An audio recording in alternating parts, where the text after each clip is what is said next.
আসসালামু আলাইকুম। জাতীয় বিশ্ববিদ্যালয় ভর্তি পরীক্ষা ২০২৪-২৫ সেশনের মানবিক গ্রুপের প্রশ্ন সমাধান পর্বে সবাইকে স্বাগতম জানাচ্ছি। যারা আমাদের চ্যানেলে একেবারেই নতুন আছেন তারা চ্যানেলটিকে সাবস্ক্রাইব করে দেবেন।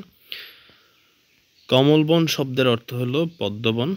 কার জবানিতে রেইনকোট গল্পের অধিকাংশ ঘটনা বিবৃত হয়েছে? নুরুল হুদা। লোভ পরিত্যাগ করো, তুমি সুখে থাকবে বাক্যটা যৌগিক বাক্য। সোনার তরী কবিতায় প্রতিস্তবকে লাইন সংখ্যা ৭টি। কোন শব্দটি ভুল বানানে লেখা হয়েছে? আকাঙ্ক্ষা। ক।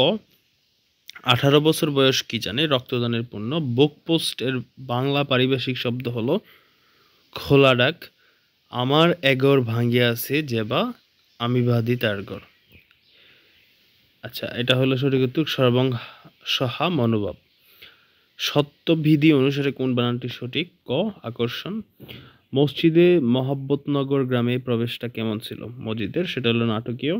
বিদ্রোহী কবিতায় কবি দাবানল হয়ে কি বা কাকে দাহন করতে চান? বিশ্বকে।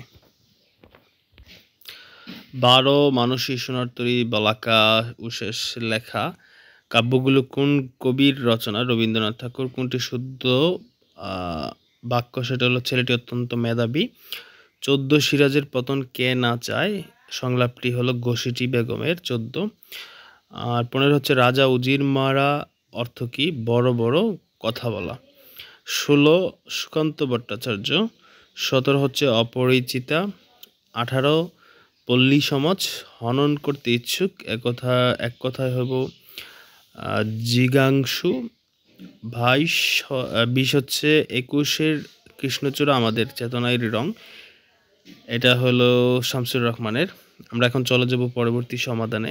তো এখনও যারা ভিডিওটা দেখতেছেন তারা একটি লাইক করে দিবেন আর বাকি সবাইকে ভিডিওটা শেয়ার করে দিবেন। আমরা এখন ইংরেজি অংশের সমাধানে আছি। ইউরেকা মেন হলো I have found it. A. Find the correct spell word, সেটা হলো অ্যাডাল্টারের যেই এতে যেটা আছে সেটা। Who wrote the fantasy novel Harry Potter? J K Rowling. I saw a man standing on the road.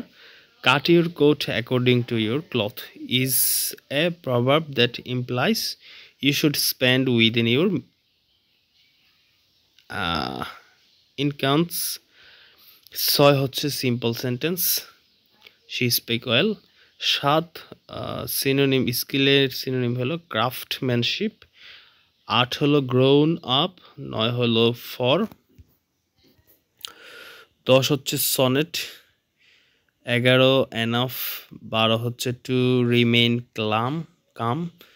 13 হচ্ছে have you ever been to Dhaka. 14 who wrote the poem the gift of the Magi? এটা হচ্ছে O Henry. We study with an aim to building our career. The bosses are never on time. এটা একটা question হবে আর they? Do you know the importance of clean water? It's raining outside, you need to bring an umbrella. He turn down my proposal, they were exempted from the penalty. তো এই ছিল বাংলা এবং ইংরেজি অংশের সমাধান। তো আমরা ভিডিওটা লং হয়ে যাওয়ার জন্য ভিডিওটা কেটে দেব। পরবর্তী ভিডিওতে বাকিগুলো সমাধানগুলো দিয়ে দেওয়া হবে। তো আপনারা সবাই আমাদের চ্যানেলটিকে সাবস্ক্রাইব করে স্টে কানেক্টেড থাকেন।